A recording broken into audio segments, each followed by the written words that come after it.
pour them in here. And that's what I hoped for. Hello, welcome back to Sage and Stone Homestead. My name is Heather.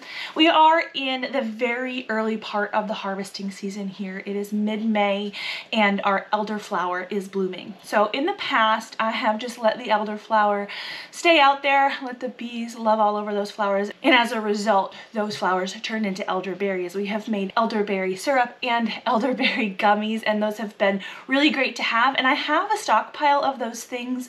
And so I figured this year I would try to do more things with the flowers. I learned through doing a little bit of research into elderflower things, there's actually a whole bunch of things you can make out of the elderflower, that a lot of the recipes actually have this base ingredient, the Elderflower Cordial. This is essentially a simple syrup that is infused with elderflowers, and you can add it to things like jams, cakes, all kinds of desserts. It's really amazing. But what I'm really hoping that it works well for, that it's a dupe for, is that IKEA elderberry juice. Have you guys seen that? It comes in a little box. You get it at the cafe. I haven't had it in a long time, but I remember loving it. And so yeah, that's what we're gonna do today. We're gonna make some elderflower cordial.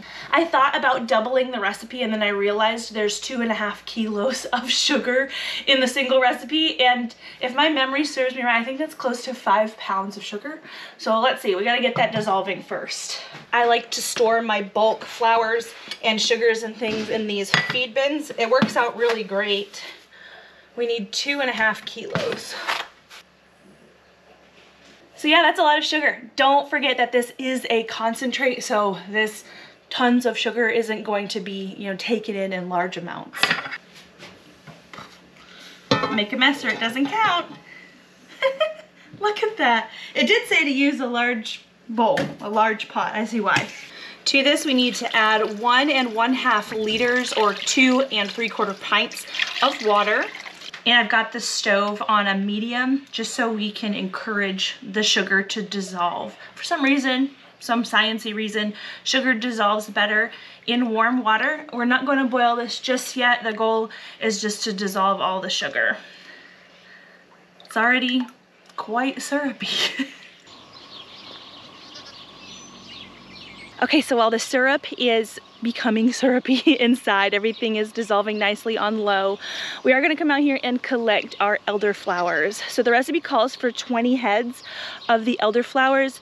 They have a video on the recipe site that shows really tiny little elderflower heads, like this segment, like one little segment. It kind of looks like they broke off a part of one of these elderflower heads and is considering this one of them.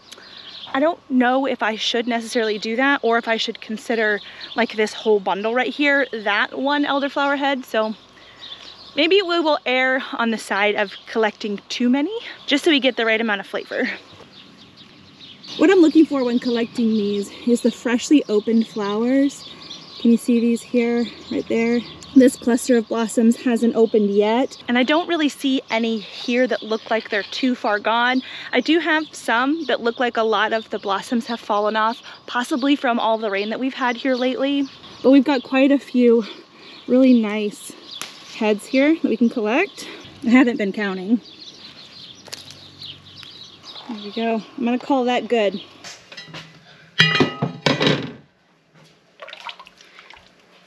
Okay, so the recipe does say 20 flowering heads with the stalks removed, and I'm guessing that means this big part down here. So I'm glad that I grabbed as many as I did. I'm just gonna pinch off the flowering ends like this, dip them in water to get off anything that might be kind of clinging to them, and set those to the side. Right now I'm bringing up that syrup to a boil, and then once the sugar syrup comes to a boil, I'm gonna shut it off. Alrighty, as you can see, our syrup has gone from cloudy to clear. It's beautiful. It's nice and hot still. And these are the elderflowers. Nice and rinsed. Just gonna pour them in here.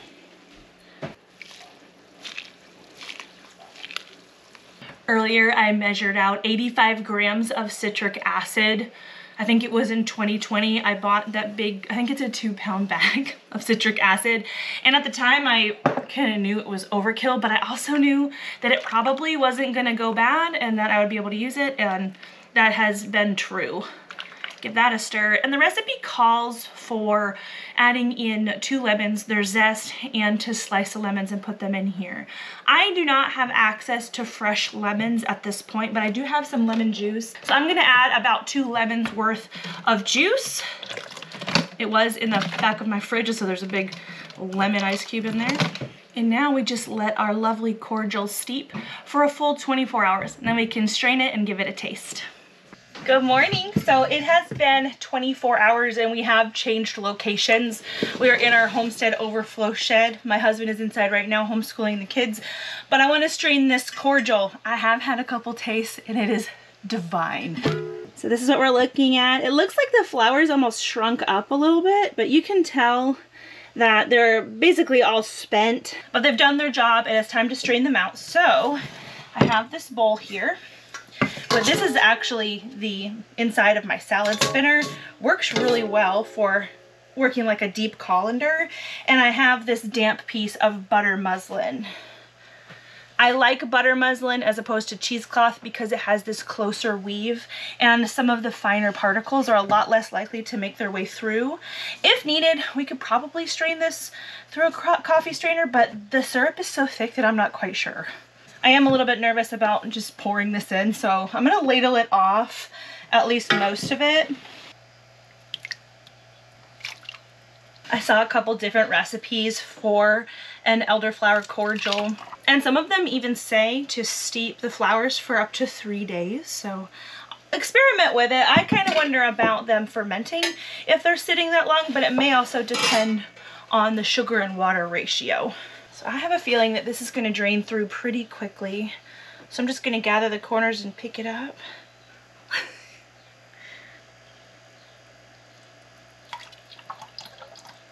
Here's our syrup. It does have a little bit of a yellow tinge to it.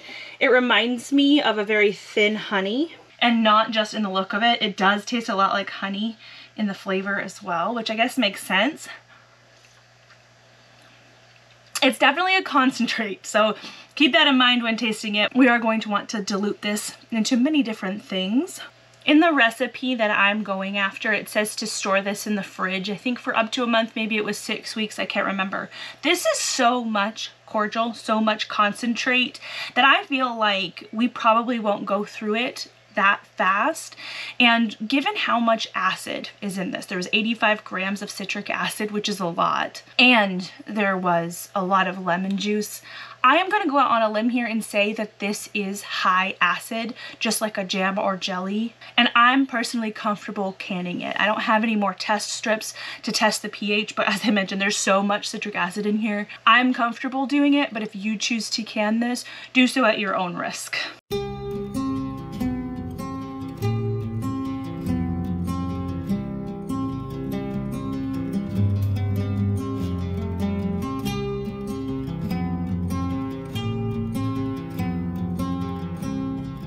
Alrighty guys, so it has been a couple days and I did manage to get 6 pints of the cordial canned up.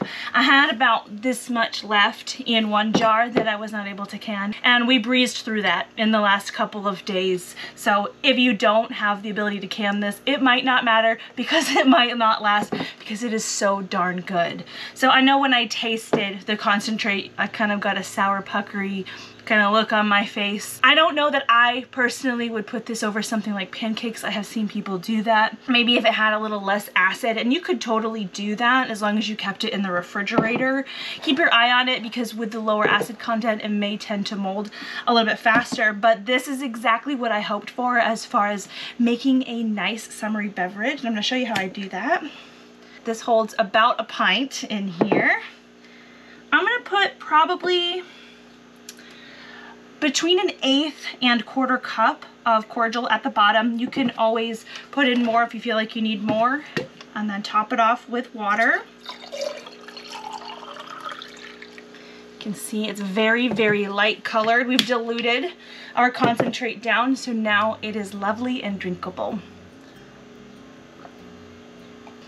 It tastes a lot like that elderflower juice box that you can get at IKEA, and that's what I hoped for. Because I used bottled lemon juice, a lot of lemon does come through. I was able to acquire a few lemons the other day, so I do have another batch of cordial going as the recipe intends, with the lemon zest and sliced lemons inside. That batch too, I'm allowing it to sit a little bit longer because I want just a little bit more of that elderflower flavor. And I was researching a little bit more today into elderflower confections, and a lot of people actually suggest that you don't even rinse them and that you don't even harvest them after a heavy rain. And that's all we've had the last week, is lots of heavy rain, and I did rinse them. So the very subtle flavor that I have here that is lovely all on its own genuinely might get better as we harvest during, you know, drier times and if I don't rinse off the blooms. As I mentioned, there's a bunch of different ways to use this cordial. Lots of people put it in jams. I've seen recipes for cakes and tarts. Like I mentioned before, some people will put it over pancakes. If you have made this before, if you've had this before and you have a favorite recipe, please share that down below.